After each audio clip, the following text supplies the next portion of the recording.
Good morning from Dubai. RJs ഒക്കെ പറയുന്നല്ലേ. So ഞാൻ ഇന്നലെ എന്തായാലും നമ്മൾ ഗൾഫ് കൺട്രീസിലേക്ക് കടന്നു. ബഹ്റിനിൽ കഴിഞ്ഞ് ബഹ്റിനിൽ അവർ നേരെ എനിക്ക് ദുബായിക്കാണ് ടിക്കറ്റ് എടുത്ത് തന്നെ ഞാൻ തന്നെ റിക്വസ്റ്റ് ചെയ്തിട്ട്. കാരണം എന്തായാലും ഇവിടെ വരെ വന്നു. അപ്പൊ എന്റെ സഹോദരിയെയും ഒന്ന് കണ്ടിട്ട് പോവാന്ന് വിചാരിച്ചു. കാത്തു ആൻഡ് അച്ചു. അപ്പൊ ഞങ്ങളിപ്പോ നാട്ടില് മഴ കുറവാണ് എന്നുള്ളത് കൊണ്ട് UAE മഴ കാണാം എന്ന് വിചാരിച്ച് നമ്മള് ജബൽ ജയ്സിലേക്ക്. ഇവിടുത്തെ വെതർമാൻ ഇന്ന് ജബൽ ജയ്സിൽ മഴ പ്രൊഡിക്ട് ചെയ്തിട്ടുണ്ട്. അപ്പൊ UAEയിലുള്ളവർക്കൊക്കെ വെതർമാനെ ഭയങ്കര പരിചയം ഉണ്ടാവും. UAE weatherman. അപ്പൊ അദ്ദേഹം അത് പ്രൊഡിക്ട് ചെയ്തിട്ടുണ്ട്. സോ ഞങ്ങള് മഴ കാണാനായിട്ട്, മഴയും അവിടെ ഭയങ്കര ഫോഗും മഞ്ഞും ഒക്കെ ഉണ്ട്. പിന്നെ ജബൽ ജയ്സിലേക്കുള്ള യാത്ര തന്നെ ഭയങ്കര നല്ലൊരു എക്സ്പീരിയൻസ് ആണ്. ഞാൻ കഴിഞ്ഞ പ്രാവശ്യം എന്നാലും എന്റെ അല്ലെങ്കിൽ ഷൂട്ടിന് വന്നപ്പോ എന്റെ അച്ഛന്റെ ബ്രദർ ഇവിടെ ഉണ്ട്, അദ്ദേഹത്തിന്റെ കൂടെ ഞാൻ താമസിച്ചു. അപ്പൊ കൊച്ചിന്റെ ഫാമിലി ഞങ്ങൾ എല്ലാരും കൂടെ രാവിലെ അവിടുത്തെ സൺറൈസ് കാണാനായിട്ട് വെളുപ്പിനെ പോയതൊരു ഓർമ്മയുണ്ട്. ഭയങ്കര ഒരു എക്സ്പീരിയൻസ് ആണ് അങ്ങോട്ടുള്ള യാത്ര. അപ്പൊ ഞങ്ങളിപ്പോ ജബൽ ജയ്സിലേക്ക് പോയിക്കൊണ്ടിരിക്കും. നമ്മള് അവിടുന്ന് ഇറങ്ങുമ്പോ ഭയങ്കര വെയിലായിരുന്നു. അപ്പം ഒരു ഡൗട്ട് ഉണ്ടായിരുന്നു, എങ്ങനെയായിരിക്കും അവിടെ ചെല്ലുമ്പോഴും തണുപ്പുണ്ടാവോ അതോ വെയിലായിരിക്കും. ഇപ്പൊ പതുക്കെ ക്ലൈമറ്റ് വെതർ മാറി തുടങ്ങി, ചെറുതായിട്ടൊരു മൂടലൊക്കെ വന്നു തുടങ്ങി. അച്ചു വൈപ്പറൊക്കെ വർക്ക് ചെയ്യൂലടാ? ഒരു വർഷമായിട്ട് കാറിന്റെ വൈപ്പർ വർക്ക് ചെയ്യിപ്പിച്ചിട്ടില്ല. അപ്പൊ ഒന്ന് വർക്ക് ചെയ്യിപ്പിച്ച് നോക്കി. ആ ഉണ്ട്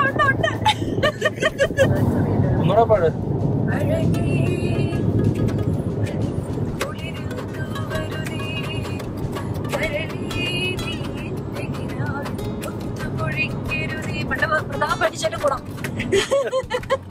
ഞങ്ങളൊരു കളി കളിക്കുവാണ്. ഒരു മിനിറ്റ് കാത്തു, നല്ലൊരു കളിയാണ്. ഞങ്ങൾ ഇപ്പൊ ഇൻവൈറ്റ് ചെയ്തതാ. അതായത് അന്താക്ഷരി നമ്മൾ കളിക്കാറുണ്ട്. ഒരു അക്ഷരം വെച്ചിട്ട് ഏകാക്ഷരി കളിക്കാറുണ്ട്. പക്ഷെ ഇത് നമ്മളൊരു പാട്ട് പാടും. ഇപ്പൊ കാത്തുപാടി പാട്ട് ഏതായിരുന്നു? മനസ്സിൽ മിഥുന മഴ പൊഴിയും ആ പാട്ട് പാടിയിട്ട് അതിൽ നിന്ന് ഒരു വാക്ക്, അതായത് പാട്ടുകളുള്ള വാക്കായിരിക്കണേ, അങ്ങനെ ഒരു വാക്ക് കാത്തു സജസ്റ്റ് ചെയ്യും. അപ്പൊ അതിനകത്ത് മനസ്സ് ആണ് എനിക്ക് വന്നത്. മഴ. ഞാൻ മഴ വെച്ചൊരു പാട്ട് പാടണം. അപ്പം ആ മഴ വെച്ച് പാട്ട് വരുന്നതിന്റെ ഇടയിൽ പിന്നെ ഒരു വാക്ക് എനിക്ക് സെലക്ട് ചെയ്യാം, അത് അച്ചു പാടണം.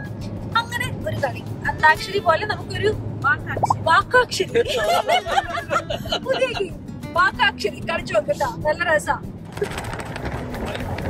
ഞാനിപ്പോ പാടിയ പാട്ട് രാത്രി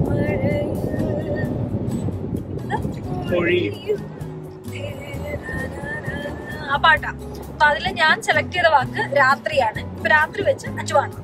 ആദ്യത്തെ 2-3 ലൈനിനുള്ളിൽ രാത്രി വരുന്ന രീതി. അതെ, തുടക്കം തന്നെ നിനക്കല്ലേ ഞാൻ ടാസ്ക് തന്നെ. ഒരു പാട്ടുമോളി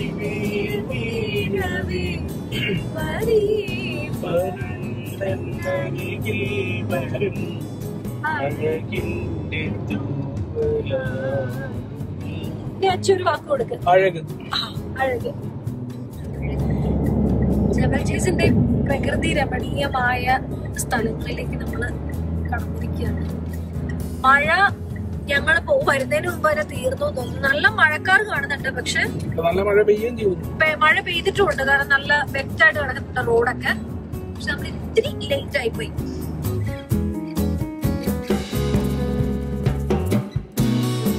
ജബൽ ജയ്സ് എന്ന് പറയുന്നത് UAEയിലെ ഏറ്റവും ഒരു ഹയസ്റ്റ് പോയിന്റ് ആണ്, മൗണ്ടൻ പീക്ക് ആണ്.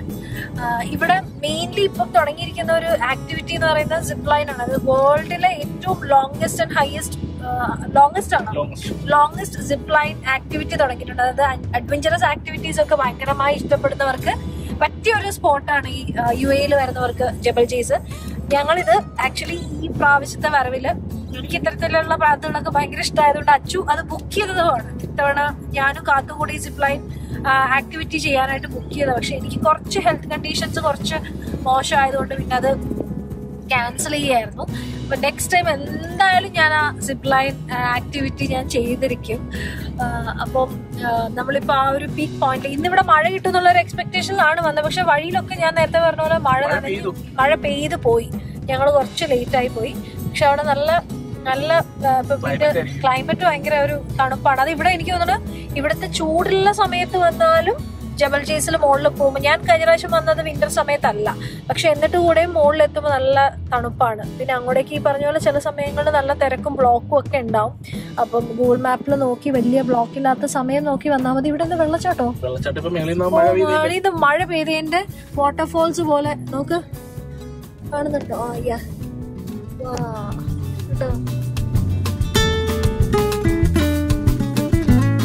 ജബൽ ജെയ്സിലേക്ക് പോകുന്ന വഴി നമ്മൾ ഈ കാണുന്ന ഈ പാറക്കെട്ടുകൾ, ഈ റോക്സ്, ലൈം സ്റ്റോൺ ഇതിനകത്തുണ്ട്. ഇത് വർഷങ്ങൾ എടുത്തിട്ടുള്ള പ്രകൃതിയുടെ പല പ്രതിഭാസങ്ങൾ, പല മാറ്റങ്ങളിലൂടെ രൂപപ്പെട്ടിട്ടുള്ള റോക്സ് ആണ്. ഇതിൻ്റെ ഒരു പാറ്റേൺ ഭയങ്കര രസമാണ്. നമ്മളിങ്ങനെ ചെത്തിയെടുത്തിരിക്കുന്ന പോലുള്ള പാറ്റേൺ ആണ്. അതും ഒരു ഗ്രേ ആൻഡ് ബ്രൗൺ ഷെയ്ഡിൽ ഈ റോക്സ് ഇങ്ങനെ കണ്ട് യാത്ര ചെയ്യുന്നത് തന്നെ ഒരു പ്രത്യേക അനുഭവമാണ്.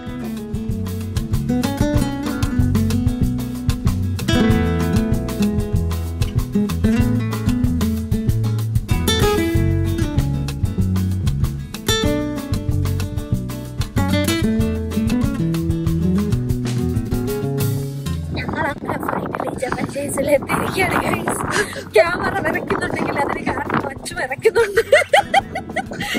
നല്ല കാറ്റും നല്ല തണുപ്പും. ബ്യൂട്ടിഫുൾ പ്ലേസ് വഴിയാണ് കാണുന്നത്.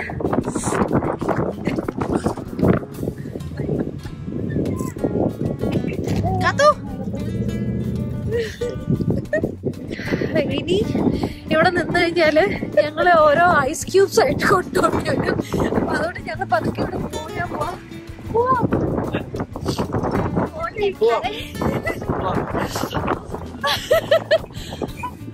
അയ്യോ, ഇവിടെ സ്നോഫോൾ അല്ല റെയിൻഫോൾ സമയത്താണെങ്കിൽ നമുക്ക് ഇങ്ങനെ പോലും ഒന്നും നിൽക്കാൻ പറ്റില്ല. ഇത്രയും പോലും നിൽക്കാൻ പറ്റില്ല, അത്ര കോൾഡാണ്. കൈയൊക്കെ ശരിക്കും ഫ്രീസ് ആവാണ്. നമുക്ക് താഴേക്ക് പോവാം അല്ലേ? അങ്ങനെ ജബൽ ജെയ്സിലെ തണുപ്പും മഞ്ഞും കാറ്റും ഒക്കെ അനുഭവിച്ച് അതൊക്കെ ആസ്വദിച്ച് ഒരു നല്ല ചൂട് ചായയൊക്കെ കുടിച്ച് ഞങ്ങളിങ്ങനെ തിരിച്ചിറങ്ങാണ്. ഒരു പനോരമിക് വ്യൂ ആണ് ജബൽ ജെയ്സിലെ ആ ഒരു കാഴ്ച എന്ന് പറയുന്നത്. നിങ്ങൾക്ക് ഇപ്പം ഞാൻ കാണിച്ചു തരാം. ഇപ്പോഴും ഇവിടെ നിന്ന് നോക്കുമ്പോൾ നമ്മൾ തിരിച്ചുള്ള ഇറക്കത്തിൽ ഇങ്ങനെ സൂര്യൻ ഇങ്ങനെ പാറയിലൊക്കെ അടിച്ചിട്ട്, ആ മൗണ്ടൻസിലൊക്കെ ഇങ്ങനെ അടിച്ചിട്ടുള്ള ഒരു വ്യൂ ഭയങ്കര, വന്ന് കണ്ട് തന്നെ അറിയണം. വളരെ അൺഎക്സ്പെക്റ്റഡ് ആയിട്ടൊരു ബീച്ച് വന്ന് ഞങ്ങള് തിരിച്ച് നമ്മുടെ ഇന്റർനാഷണൽ സിറ്റിയിലേക്ക് പോകുന്ന വഴി പെട്ടെന്ന് കാത്തു വണ്ടിയിൽ ഹായ് എന്ന് പറഞ്ഞപ്പോ ഞങ്ങൾ നോക്കുന്ന ബീച്ച്. ഇവരിത് കണ്ടിട്ടില്ല, ആദ്യമായിട്ടാ വരുന്നത് തോന്നുന്നു. കാത്തു അടിപൊളി ഒരു ബീച്ച്. നമ്മുടെ നാട്ടില് ബീച്ചിന്റെ തൊട്ടടുത്ത് താമസിക്കുന്നവരാണെങ്കിൽ പോലും ഇവിടെ ഒരു ബീച്ച് കിട്ടുമ്പോൾ ഒരു എക്സൈറ്റ്മെന്റ്. അവിടെ വലിയുള്ള ബീച്ച് കേട്ടോ. എനിക്കതൊരു ഡ്രൈവിംഗ് ബീച്ചാണെന്ന് തോന്നുന്നു.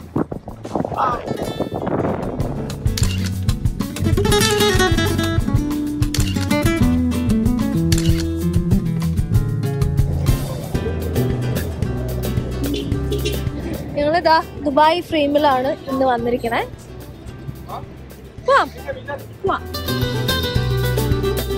150 മീറ്റർ ഹൈറ്റില് ദുബായിയുടെ ഒരു പാസ്റ്റിനെയും പ്രസന്റിനെയും ഫ്യൂച്ചറിനെയും ഒക്കെ സിംബലൈസ് ചെയ്യുന്ന ഒരു സ്ട്രക്ചറാണ് ദുബായ് ഫ്രെയിം എന്ന് പറയുന്നത്.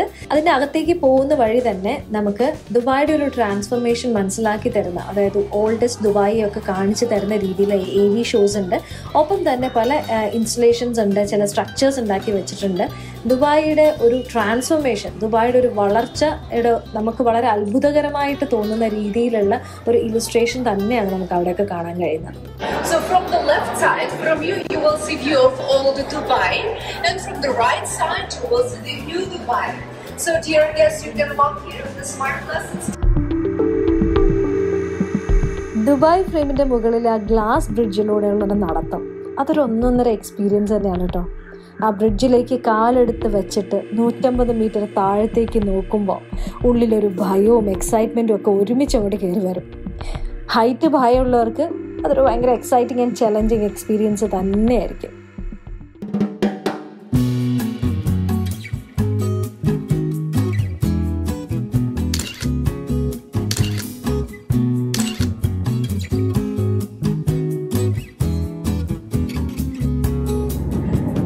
ദുബായ് യാത്രയുടെ അല്ലെങ്കിൽ ഈ കഴിഞ്ഞ ഒരാഴ്ചയായിട്ടുള്ള ബഹൽ ദുബായ് യാത്രയുടെ ലാസ്റ്റ് ഡേയിലേക്ക് കടന്നു. ലാസ്റ്റ് ഡേ പറഞ്ഞു കഴിഞ്ഞാൽ നാളെ തിരിച്ചു പോവാണ്. ഇന്നാണ് നമ്മുടെ ഒരു ദുബായ് ചുറ്റിക്കറക്കലിന്റെ ഒരു അവസാന ദിവസം എന്ന് പറയാം.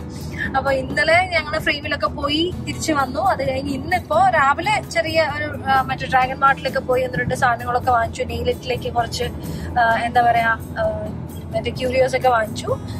ഇപ്പൊ വൈകിട്ട് ഇവിടെ ഇപ്പൊ 4:30 ഇപ്പൊ ഞങ്ങള് എയിൻ ദുബായിലേക്ക് പോവാണ്. എയിൻ ദുബായ് അറിയാമായിരിക്കും എല്ലാവർക്കും. ഒരു വലിയ ജയന്റ് വീലാണ്. അതായത് അതിന്റെ മുകളിലേക്കൊക്കെ എത്തിയാൽ ദുബായ് മുഴുവൻ കാണാൻ പറ്റുന്ന ഒരു വലിയ ജയന്റ് വീലാണ് എയിൻ ദുബായ്. അപ്പൊ അങ്ങോട്ടേക്ക് ഞങ്ങൾ പോയിക്കൊണ്ടിരിക്കുക. എനിക്കിപ്പം നോക്കുമ്പോ നേരെ ഫ്രണ്ടിൽ ഇങ്ങനെ ആ ഒരു വീലിന്റെ കുറെ പോർഷൻസ് ഒക്കെ കാണാൻ ഞാൻ കാണിച്ചു തരാം കേട്ടോ. Girls, where are we? Ain Dubai. Wow. വേൾഡിൽ തന്നെ ഏറ്റവും ഹയസ്റ്റ് ഒബ്സർവേഷൻ വീലാണ് എയിൻ ദുബായ്. 250 മീറ്റർ ആണ് ഇതിന്റെ ഹൈറ്റ്. ചെറിയ ചെറിയ ക്യാപ്സൂൾസ് ആയിട്ടാണ് ഓരോ ക്യാബിൻ നമുക്ക് കാണാൻ പറ്റുന്നത്. ഏകദേശം 48 ക്യാബിൻസ് ഉണ്ട്. ഓരോ ക്യാപ്സൂളിലും 40 പേരെയാണ് അക്കോമഡേറ്റ് ചെയ്യാൻ പറ്റുക. അവിടെ അകത്തേക്ക് ചെക്ക് ഇൻ ചെയ്ത് കഴിഞ്ഞപ്പോഴത്തേക്കും ഞങ്ങൾക്ക് ഒരു ഫുഡ് കൗണ്ടറിൽ നിന്ന് ഒരു പാക്കറ്റ് ഞങ്ങൾക്ക് സാൻഡ്വിച്ചസും ഡ്രിങ്ക്സും ഒക്കെ തന്നിട്ടുണ്ട് കേട്ടോ. പല കാറ്റഗറി ആയിട്ട് ഈ ക്യാബിൻസിനെ തിരിച്ചിട്ടുണ്ട് കേട്ടോ. സ്റ്റാൻഡേർഡ്, VIP, ലോഞ്ച്, അങ്ങനെ 3 കാറ്റഗറീസ് ആയിട്ട് തിരിച്ചിട്ടുണ്ട്. ടിക്കറ്റ് നേരത്തെ ബുക്ക് ചെയ്തിട്ടാണ് നമ്മൾ അവിടെ എത്തിയിരിക്കുന്നത്.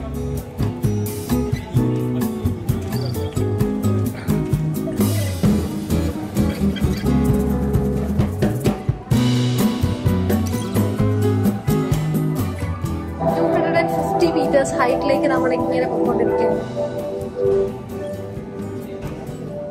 മുകളിലേക്ക് എത്തുമ്പോൾ ദുബായിയുടെ ഒരു 360 ഡിഗ്രി വ്യൂ ആണ് നമുക്ക് കാണാൻ പറ്റുന്നത്. മുകളിലേക്കൊക്കെ പോകുമ്പോൾ പാം ജുമേറയൊക്കെ നമുക്കിങ്ങനെ വളരെ ക്ലിയർ ആയിട്ട് നമുക്ക് കാണാൻ കഴിയും.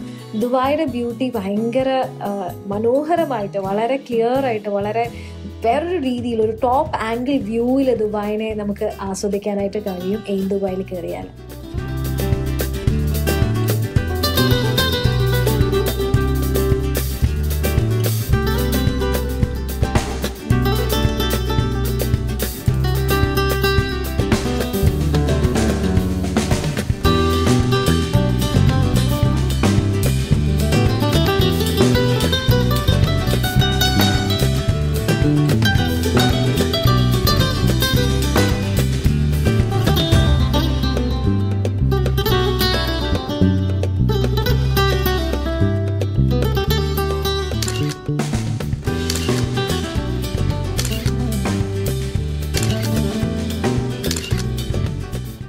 ഓഫ് ടു എയർപോർട്ട് ഒരു വളരെ ബ്യൂട്ടിഫുൾ ഒരു വെക്കേഷൻ കഴിഞ്ഞ് തിരിച്ചു പോവാണ്. എനിക്ക് പോണ്ട. നാട്ടിൽ ചെല്ലുമ്പോ ഒരാള് കുറെ പേര് വെയിറ്റ് ചെയ്തിരിക്കുന്നുണ്ട്. കല്ലുവാണ് മെയിൻ. കല്ലു ഇന്നലെയൊക്കെ മെസ്സേജ് അമ്മ മിസ് യു എന്നൊക്കെ പറഞ്ഞിട്ട് എന്താ കൊണ്ടുവരണേ എന്നൊക്കെ ചോദിച്ചു. അപ്പൊ അതൊക്കെ കൊണ്ട് നാട്ടിൽ പോണമെന്നുണ്ട്. പക്ഷെ ഒരു വെക്കേഷൻ മൂഡിൽ നിന്ന് പുറത്ത് വന്നിട്ടില്ല. എന്തായാലും ഭയങ്കര റിഫ്രഷ്ഡ് ആയി. കുറെ നാള് എന്താ പറയാ ഭയങ്കര സ്ട്രെസ്, ബുക്കിന്റെ റിലീസിന്റെ സ്ട്രെസ്, നെയിലിറ്റിന്റെ. കഴിഞ്ഞ വർഷം കംപ്ലീറ്റ്ലി ഒരു ഭയങ്കര പാക്ഡ് ആയിരുന്നു. ഭയങ്കര ബിസി ആയിട്ടുള്ള ഒരു ഇയർ ആയിരുന്നു ലാസ്റ്റ് ഇയർ. ഭയങ്കര അക്കംപ്ലിഷ്ഡ് ആണ്. എന്ന് വെച്ചാല് നെയിലിറ്റ് തുടങ്ങി, അത് കഴിഞ്ഞ് ബുക്ക് റിലീസ് ചെയ്തു, ഒരു മൂവി ചെയ്തു. അപ്പൊ അങ്ങനെ കഴിഞ്ഞ വർഷം എന്താ പറയാ വെരി ഭയങ്കര സാറ്റിസ്ഫൈഡ് ആയിട്ടുള്ള ഒരു ഇയർ ആണ്. ഭയങ്കര അക്കംപ്ലിഷ്ഡ് ഫീൽ ആണ്. അപ്പൊ അതൊക്കെ കഴിഞ്ഞ് ഭയങ്കര സ്ട്രെസ് ഉണ്ടായിരുന്നു. അപ്പൊ ഒരു സ്ട്രെസ് റിലീഫ് പോലെയായിരുന്നു എന്റെ ഈ ഒരു 1 വീക്ക്.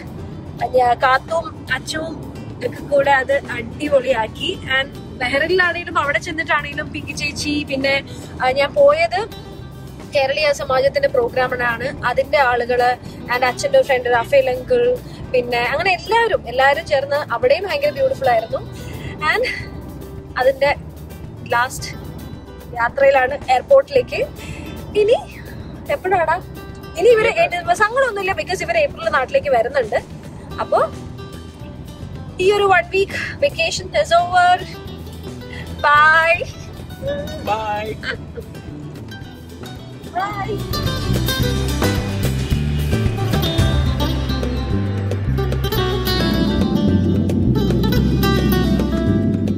ഫ്ലൈറ്റിൽ നമ്മൾ ചെക്ക് ഇൻ ചെയ്യുന്ന ലഗേജസ് എത്ര കെയർലെസ് ആയിട്ടാണ് ഹാൻഡിൽ ചെയ്യുന്നതെന്നുള്ളത് ഞാൻ നേരിട്ട് കണ്ടു. നമ്മൾ വളരെ ശ്രദ്ധയോടുകൂടി കെയർഫുൾ ആയിട്ട് പാക്ക് ചെയ്ത് കൊണ്ടുവരുന്ന പല സാധനങ്ങളും അതിനകത്തുണ്ടാവും. അതൊക്കെ വലിച്ച് തൂക്കി എറിയുന്ന കാഴ്ച ഞാൻ നേരിട്ട് കണ്ടു.